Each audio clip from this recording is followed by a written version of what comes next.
Hello everyone, once again welcome back to our channel. आज हम research method और marketing research का नया टॉपिक पढ़ने जा रहे हैं कि रिसर्च डिज़ाइन क्या होता है, रिसर्च डिज़ाइन की क्या प्रोसेस है, क्या कॉन्सेप्ट है एंड उसके टाइप्स। एंड ये टॉपिक बहुत ज़्यादा इम्पॉर्टेंट हो जाता है मार्केटिंग रिसर्च के लिए और रिसर्च मेथड वाले स्टूडेंट्स के लिए, क्योंकि क्वेश्चन बहुत बार क्वेश्चन पेपर में आ चुका है कि रिसर्च डिज़ाइन क्या होता है एंड उसके टाइप्स क्या होते हैं, राइट। एंड ये टॉपिक बहुत ज़्यादा कंफ्यूजिंग टॉपिक भी है। बहुत सारे स्टूडेंट्स बोलते हैं कि रिसर्च डिज़ाइन होता क्या है, उनको बहुत ज़्यादा कंफ्यूजिंग लगता है। वीडियो को लास्ट तक देखना जिससे आपको अच्छे से समझ आ जाए रिसर्च डिज़ाइन होता क्या है। And let's begin it. सबसे पहले क्वेश्चन आ जाता है कि what is research design. Research design होता क्या है। A research design is the arrangement of conditions for collections and analysis of data in a manner that aims to combine relevance to a research purpose with economic procedure. जैसे definition से पता चल रहा, research design is the arrangement of conditions for collections. ठीक है, तो design का मतलब क्या होता है? एक स्ट्रक्चर किस चीज़ का? रिसर्च का। Arrangement of conditions for collection of analysis and data को किस तरह से रिसर्च की जाए जो डाटा हमें प्रॉपरली मिल पाए। जो हमारा डाटा है, जो भी हम रिसर्च करने वाले हैं, उसके क्या क्या कंडीशंस होंगी, किस किस बेसिस पे हम रिसर्च करेंगे, किस किस बेसिस पे हम डाटा कलेक्ट करेंगे। हमें पहले से पता होना चाहिए कि हमारा मोटिव क्या है कि इस डाटा को कलेक्ट करने का, राइट। उसके हिसाब से ही तो हम कंडीशंस लगा पाएंगे, राइट। अब डाटा कलेक्ट करने के बाद हम उसको कंबाइन करेंगे और जो भी हमारा रिसर्च का पर्पस है उसको फुलफिल करेंगे। तो हमें पहले से पता होना चाहिए कि हम डेटा किस चीज़ के ऊपर कलेक्ट कर रहे हैं, उसका पर्पस क्या है, तभी तो हम उसके ऊपर कंडीशंस लगा पाएंगे ना। वही होता है रिसर्च डिज़ाइन। रिसर्च डिज़ाइन की एक और डेफिनेशन देख लेते हैं। A research design is the set of methods and procedures used in collecting and analyzing measures of the variables specified in problem research. So क्या है? Research design is the set of methods. चाहे methods बोलो, चाहे procedures बोलो, चाहे conditions बोलो।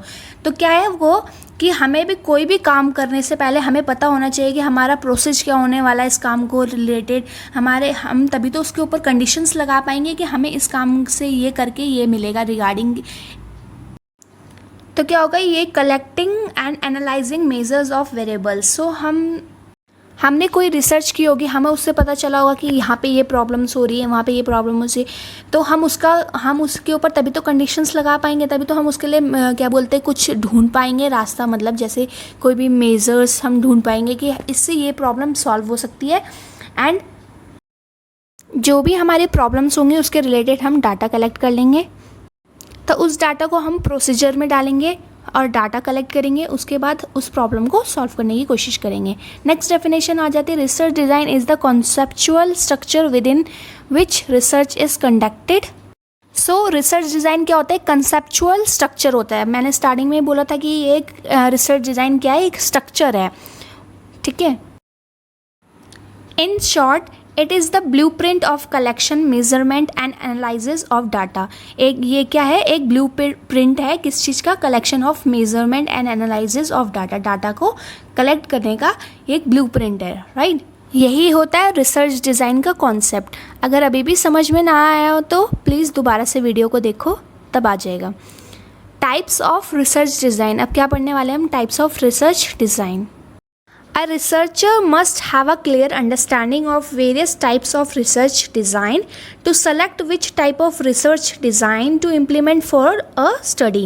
So एक researcher को पूरी क्लियर अंडरस्टैंडिंग, मतलब बहुत अच्छे से समझ होनी चाहिए कि किस टाइप का रिसर्च डिज़ाइन वो यहाँ पे, मतलब किस चीज़ की कौन से टाइप का रिसर्च वो करने वाला है किसी भी स्टडी को related, right. Research design can be broadly classified into 3 categories. So research design 3 categories में डिवाइड हो रखा है। First one is research design in case of exploratory research studies, research design in case of descriptive research studies, research design in case of causal research studies and उसको experimental भी बोला जाता है। अब तीनों स्टडीज़ को अच्छे से पढ़ लेते हैं कि क्या क्या हर एक स्टडीज़ क्या रिसर्च करती है, क्या टाइप है उस रिसर्च का, क्या उसके अंदर इम्प्लीमेंट हुआ है, ठीक है, अच्छे से पढ़ लेते हैं कि ताकि आपके एग्ज़ाम में आए तो आपको कोई दिक्कत ना हो और आप उस एग्ज़ाम में उस क्वेश्चन को अच्छे से लिख पाओ, राइट। फर्स्ट आ जाता है exploratory research studies. The main purpose of such studies is that of formulating the problem for more precise investigation और of developing the work hypothesis from an operational point of view. So आपको exploratory research studies के नाम से ही पता चल रहा होगा कि एक्सप्लोर मतलब किसी चीज़ को एक्सप्लोर करना, एक्सप्लोरेटरी है ना, तो एक्सप्लोर करना। The main purpose of such studies, तो इस एक्सप्लोरेटरी रिसर्च स्टडी का क्या मेन पर्पस होता है कि प्रॉब्लम्स को, जो फॉर्मुलेटिंग प्रॉब्लम्स है उसको मोर प्रिसाइजली इन्वेस्टिगेशन करते हैं। मतलब कि खोल के, मतलब उस कोई भी इन्वेस्टिगेशन है उसको मतलब इतना खोलेंगे मतलब उसको बहुत ज़्यादा डीपली उसके अंदर जाएंगे और उसको अच्छे से एक्सप्लोर करेंगे। एंड उसमें क्या करेंगे, डेवलपिंग द वर्किंग हाइपोथेसिस। तो हाइपोथेसिस मतलब क्या होता है कि अनुमान लगाना, अपना ही आइडिया लगाना, अपने ही पॉइंट ऑफ व्यू, मतलब, ठीक है। The major steps in such studies is on the discovery of ideas and insights.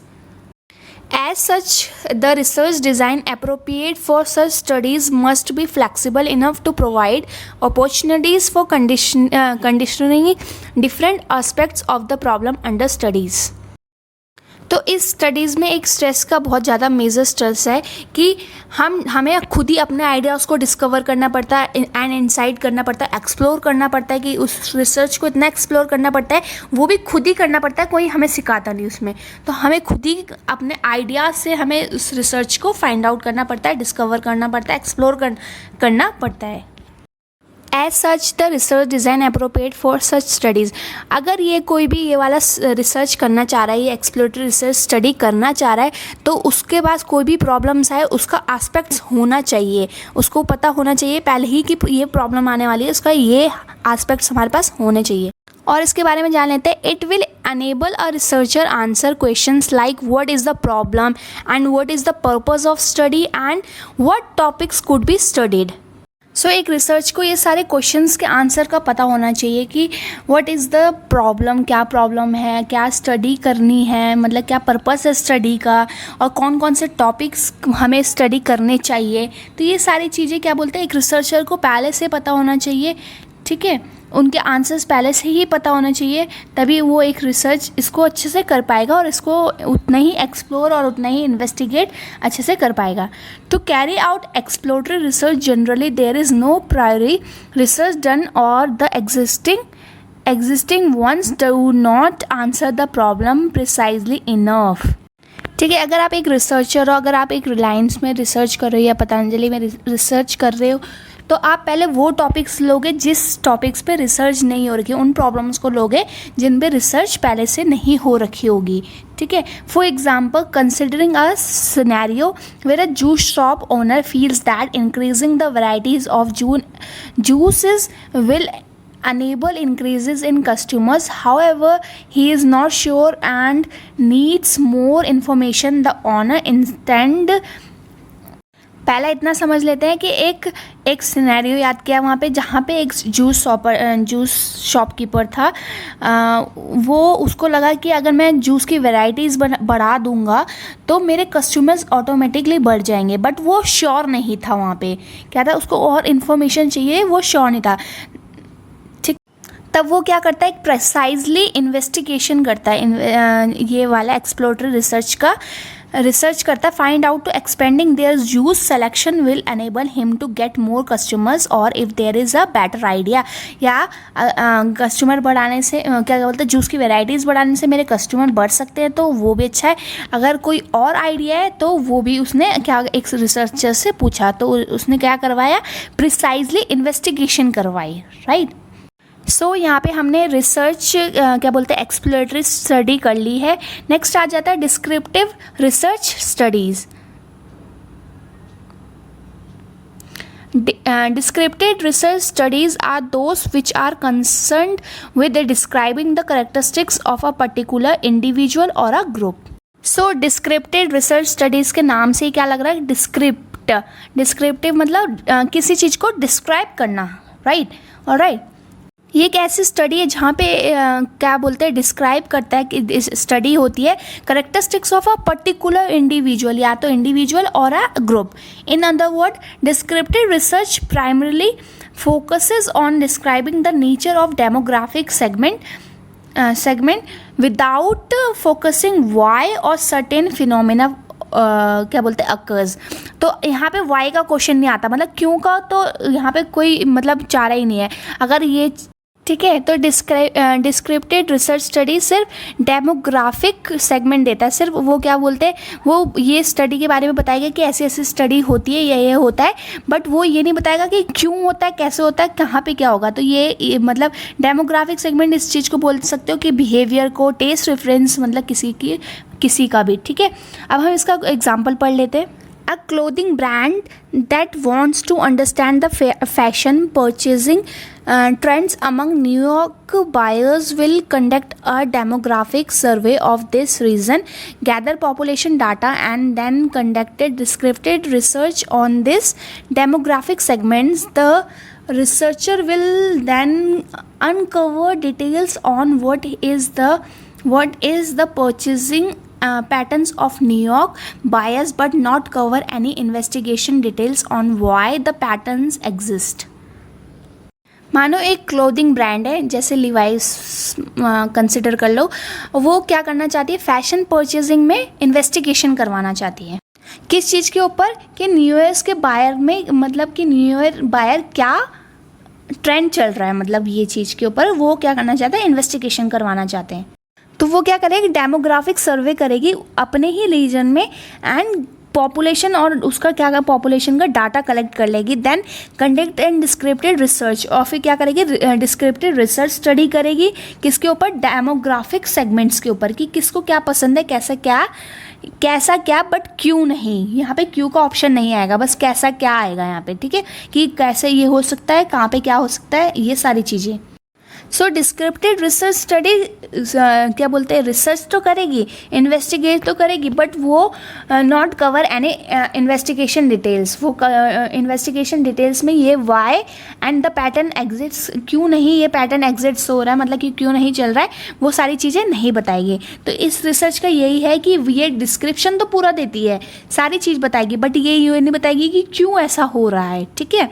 तो इस स्टडी में हम पढ़ेंगे कि क्यों, मतलब क्यों वर्ड नहीं आता है यहाँ पे, सिर्फ डिस्क्रिप्शन होगा, फुली डिस्क्रिप्टेड होगा। और ये स्टडी में सिर्फ डिस्क्रिप्शन मतलब डिस्क्राइब वाला स्टडी है, उसमें कोई भी क्यू वर्ड का यूज़ नहीं होगा कहीं पे भी।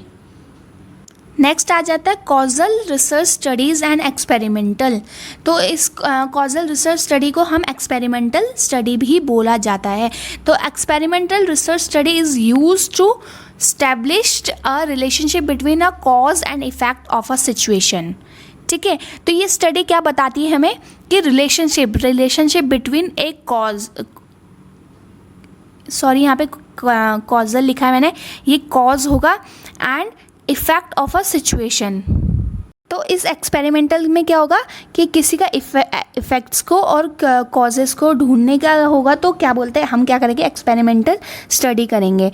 It is a causal research design where the effects caused by the independent variable on the dependent variable is observed, ठीक है। तो पहले वाले एक्सपेरिमेंटल में क्या पढ़ा था हमने, पहले वाले स्टडी में क्या पढ़ा था हमने, रिसर्च स्टडी में, कि वहाँ पे क्यू का ऑप्शन नहीं दिया जा रहा था। यहाँ पे क्या होता है कि ये क्यू का आंसर कर देती है, ये वाली स्टडी क्या करता है, क्यू का आंसर दे देती है। ये क्योंकि क्या बोलते हैं, इंडिपेंडेंट वेरिएबल डिपेंडेंट वेरिएबल के ऊपर क्या बोलते हैं, डिपेंडेंट रहता है, एंड ये ऑब्जर्व होता है, ठीक है। नेक्स्ट इसमें आ जाता है, it is the important for an experimental research to establish cause and effect of a phenomena which means it should be definite that effects observe from an experiment are due to the cause, ठीक है। तो studies में अगर कुछ चीज़ हो रही है तो मतलब किसी कॉज के ऊपर हो रही होंगी, तो हमें यहाँ पे मेन कॉज का ही है यहाँ पे, ठीक है। ये स्टडी कॉज के ऊपर ही रिलेटेड है। चलो उसका एग्जाम्पल पढ़ लेते हैं एक। For example, a researcher wanted to examine the effects of 3 different kinds of cough medications on children aged 2 से लेके 16 तक, ठीक है। तो एक रिसर्चर क्या करता है, एग्जामिन करता है कि क्या इफेक्ट हो रहा है 3 डिफरेंट काइंड ऑफ कफ, मतलब कफ जुकाम मेडिकेशन चिल्ड्रन इतनी सी इतनी एज तक का। तो वो क्या कर रहा है, किस कॉज से, मतलब वो कॉज ढूंढने की कोशिश कर रहा है इस चीज़, ठीक है। तो वो ये वाली रिसर्च स्टडी में क्या ढूंढने की कोशिश कर रहा है, कॉज, मतलब कि क्या कारण है ऐसा जो ये चीज़ हो रही है, ठीक है।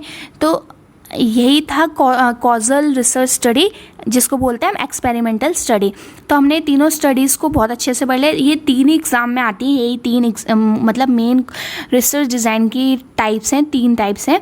तो ये बहुत ही बार क्वेश्चन पेपर में आ चुका है, बहुत ज़्यादा बार। और आई होप अब ये स्टडीज़ आपको बहुत अच्छे से समझ में आ चुकी होंगी। अगर आप इस चैनल पे न्यू हो तो don't forget to subscribe my channel and thank you for watching. Bye bye.